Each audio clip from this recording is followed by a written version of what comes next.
अगर हम अपने यूनिवर्स में देखें तो हमें अपने यूनिवर्स में बहुत सारे प्लैनेट्स और बहुत सारे स्टार्स मिलते हैं, और ये जो स्टार्स हैं ये वैनिश्ड होने के बाद एक न्यूट्रॉनिक स्टार में कन्वर्ट हो जाते हैं, जो कि ब्लैक होल से भी बहुत डेंजरस है। और साइंटिफिक अप्रोच के तहत और एक नासा की स्टेटमेंट के तहत हमें बात मालूम होती है कि अर्थ से जो सबसे करीब एक न्यूट्रॉनिक स्टार है उसका नाम कैलिवेरा स्टार है, जो कि 617 लाइट ईयर्स अवे है अर्थ से।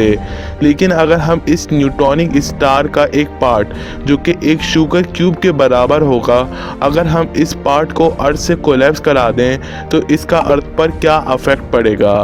और आज की इस वीडियो में हम यही चीज़ डिस्कस करेंगे। So let's discuss it.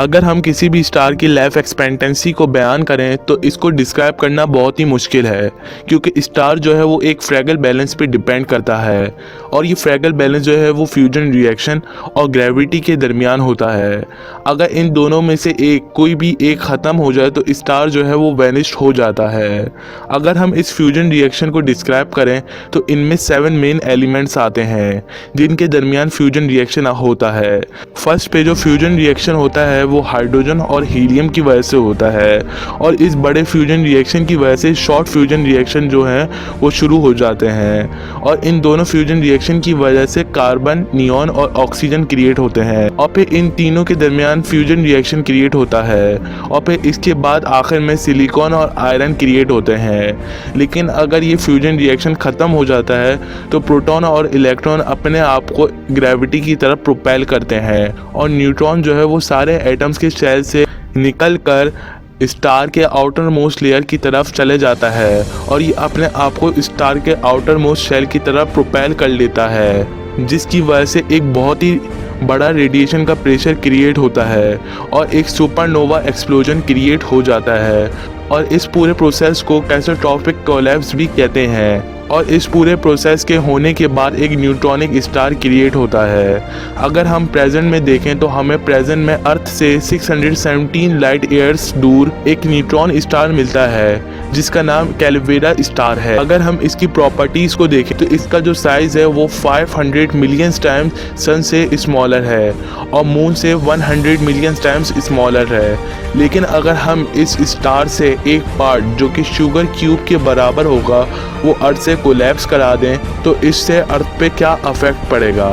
तो सबसे पहले हम इस स्टार और अर्थ के दरमियान छोटा सा कंपैरिजन कर लेते हैं। अर्थ इस कैलिवेरा स्टार से 250 मिलियन टाइम्स स्मॉलर है और ये अर्थ से 500 मिलियन टाइम्स मैसिव है। लेकिन अगर इसका एक पार्ट जो कि एक शुगर क्यूब के बराबर है वो अर्थ से कोलैप्स कर गया तो अर्थ जो है वो अपने ऑर्बिटल एक्सिस से निकलकर इसकी तरफ प्रोपेल करेगी, और जिस स्पीड से ये प्रोपेल करेगी वो 7.2 मिलियन किलोमीटर पर आवर है। और इन दोनों के दरमियान जो टाइम होगा कोलैप्स करने के लिए वो हमें माइक्रो सेकेंड में मिलता है, क्योंकि इसकी इतनी ग्रेविटी है कि ये सिर्फ अर्थ को नहीं बाकी जितने भी प्लैनेट्स हैं वो सारे इसकी तरफ प्रोपेल कर जाएंगे। और इस शुगर क्यूब का जो हमें टेम्परेचर मिलता है वो अर्थ से भी ज़्यादा मिलता है, और जब अर्थ इसकी तरफ प्रोपेल करेगी तो जितना भी ओशन होगा वो एवापोरेट हो जाएगा और जितने भी लिविंग बींग्स होंगे वो बर्न आउट हो जाएंगे, क्योंकि इसका जो टेम्परेचर है वो सन से भी 4000 टाइम्स ज़्यादा है। और एक साइंटिफिक अप्रोच के तहत हमें एक बात मालूम होती है कि सन में जो फ्यूजन रिएक्शन है वो कम होता जा रहा है, क्योंकि जब किसी भी स्टार में फ्यूजन रिएक्शन कम हो जाता है तो इस स्टार का जो साइज़ है वो इंक्रीज़ होना शुरू हो जाता है।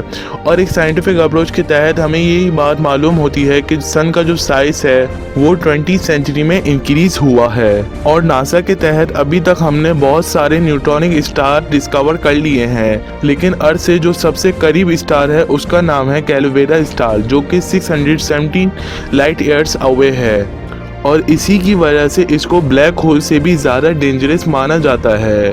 तो होपफुली आपको ये वीडियो अच्छी लगी होगी। अगर आपको वीडियो अच्छी लगी है तो लाइक ज़रूर करें और कमेंट सेक्शन में अपनी राय का इज़हार ज़रूर दें।